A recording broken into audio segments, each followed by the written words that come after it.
kawan-kawan semuanya. Jadi hari ini saya dengan Pak Ketua KONI, Pak Yosef, dengan Bu Inje ingin memberikan beberapa keterangan pers bahwa ada saudara kita. Jadi ada saudara kita yang namanya itu Diana Oam dari desa Labasa, Rairai, Kecamatan Malaka Barat, Kabupaten Malaka, Nusa Tenggara Timur. Ini terindikasi sebagai korban perdagangan manusia. Jadi saudara kita ini ditemukan oleh Pak Yosef di satu tempat di Medan. Terus kemudian Pak Yosef Ketua KONI secara mandiri berinisiatif untuk menyelamatkan yang bersangkutan. Kemudian yang bersangkutan pada hari ini sudah bersama-sama kita di kantor Gubernur Nusa Tenggara Timur, di kantor Pak Yosef, dan keadaan sehat dan selamat. Saya dari pemerintah provinsi mengucapkan terima kasih kepada Pak Yosef, Ketua KONI NTB, dan Bu Inje yang telah proaktif melakukan inisiatif untuk menyelamatkan seorang manusia dari kemungkinan korban perdagangan manusia ini. Saya juga mengimbau agar masyarakat kita lebih selektif di dalam menentukan, karena saya dengar itu yang bersangkutan mendapatkan informasi bekerja itu dari media sosial yang secara hukum barangkali tidak terklarifikasi kebenarannya. Jadi saya mengimbau masyarakat untuk berhati-hati mencari sumber-sumber yang dapat dipertanggungjawabkan kalau ingin melamar pekerjaan di luar wilayah Nusa Tenggara Timur. Dan sekali lagi kami berterima kasih kepada Pak Ketua KONI, Pak Yosef, yang sudah bekerja dengan inisiatif sendiri untuk melakukan upaya ini.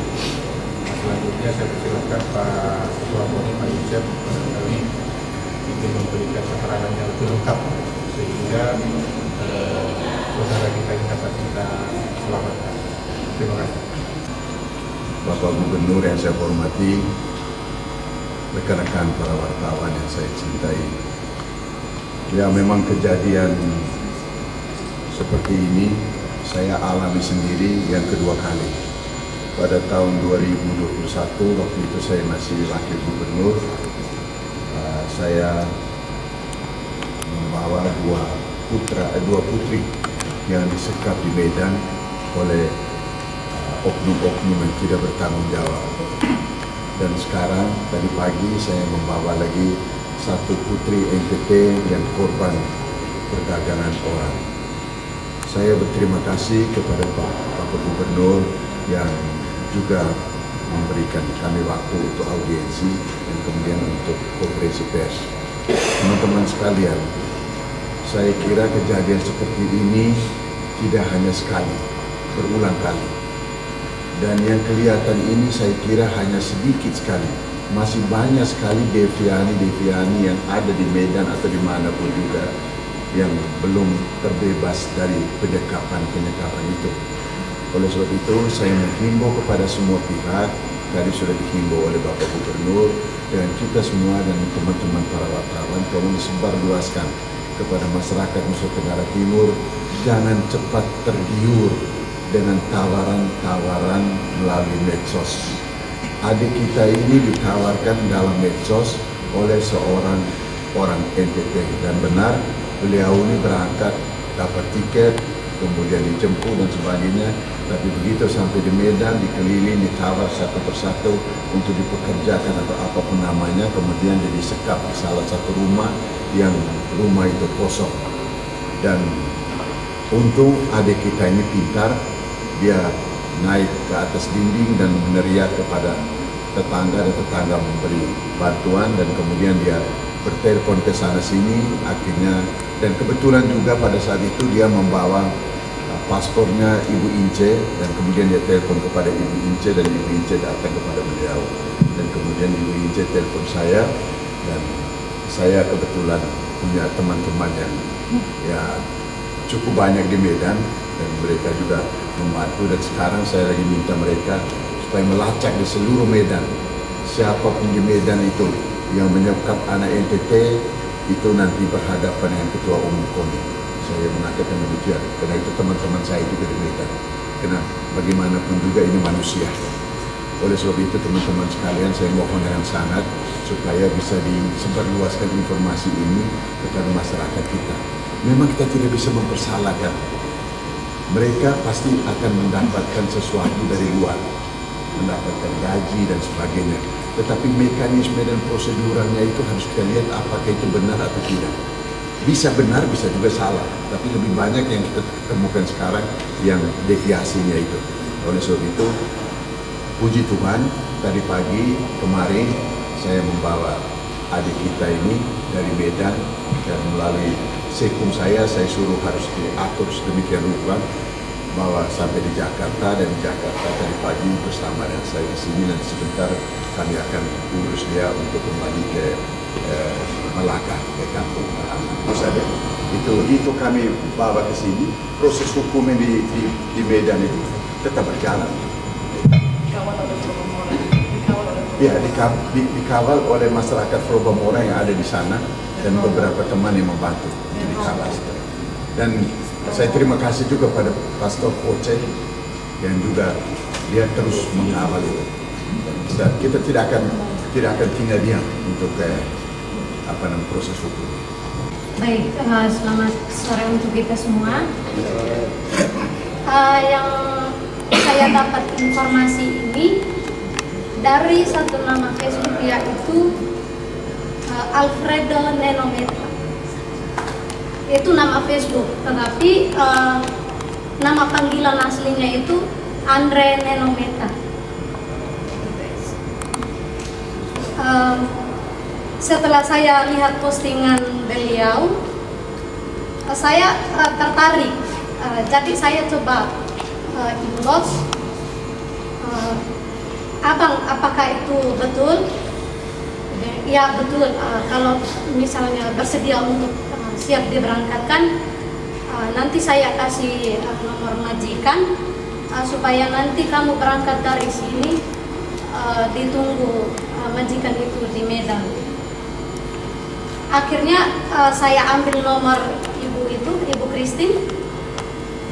Setelah itu saya WA, sering kita telepon, saya tanya,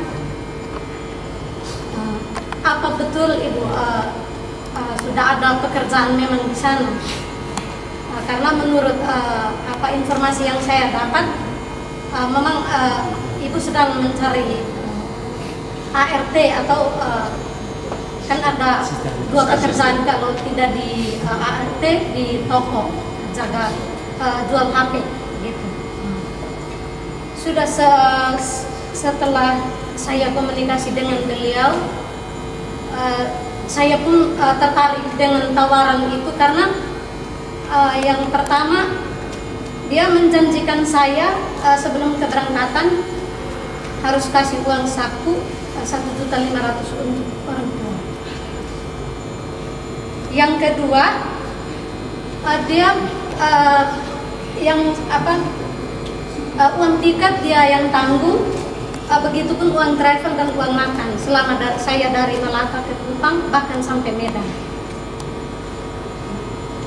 Dan sepanjang perjalanan saya sering WA Ibu Christine, Bu,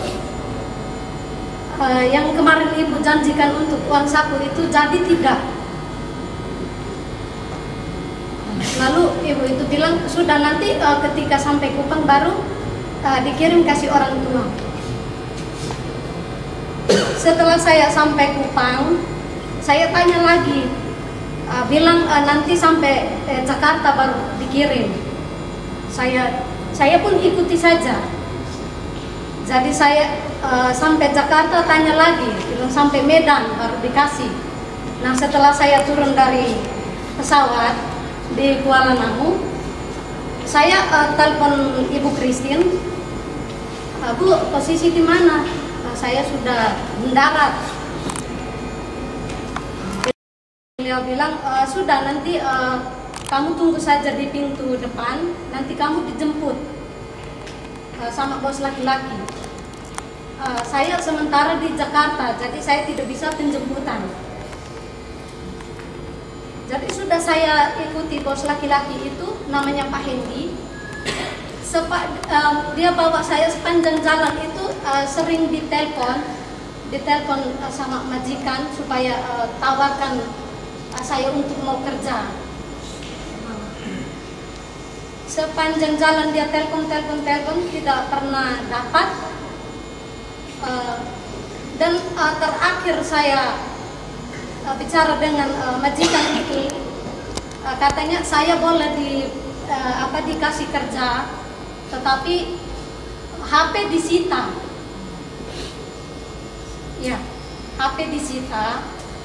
Dan gaji 1 bulan 1.500.000, tetapi misalnya kontrak 2 tahun, berarti setelah kontrak 2 tahun itu baru bisa ambil gaji itu. Nah, jadi saya sempat bicara dengan majikan itu, Bu, minta maaf kalau begitu saya tidak bisa, karena saya ada anak kecil. Ya, paling tidak saya setiap bulan harus kirim karena anak punya susu, punya popok. Sudah kami cari dengan bos itu, cari sampai tidak dapat lagi. Dan terakhir mereka bicara itu karena pakai bahasa Cina, jadi saya kurang paham. Kata mereka terakhir itu katanya saya harga tidak pas atau tidak cocok. Jadi saya dalam perjalanan itu saya mulai sudah berpikir panjang. Ini sebenarnya saya mau dipekerjakan atau dijual, begitu. Iya, lalu dicari majikan sampai tidak dapat, saya diajak oleh Pak Hendy. Katanya, Bu, kita untuk sementara istirahat di rumah saya dulu. Kebetulan di sana ada anak istri saya di situ. Sudah dengan bodohnya saya juga ikuti saja. Sampai sana, ternyata rumah itu bukan rumah untuk bukan cocok, bukan layak untuk ditempati, karena itu dalam rumah itu diisi kardus besar sama sampah. Iya. Jadi saya setelah dimasukkan di gudang itu pas setengah tujuh malam. Jadi pas jam 7 tuh Pak Hendy itu keluar. Dia katanya ada urusan. Tetapi sebelum dia keluar, dia pesan memang nanti saya pulang kembali, HP-mu sudah disita karena besok kamu sudah kerja di majikan Singapura. Setelah itu dia keluar, dia kunci saya dari luar. Jadi saya sendiri di dalam gudang itu. Jadi dia keluar, saya mulai kotak-katik HP.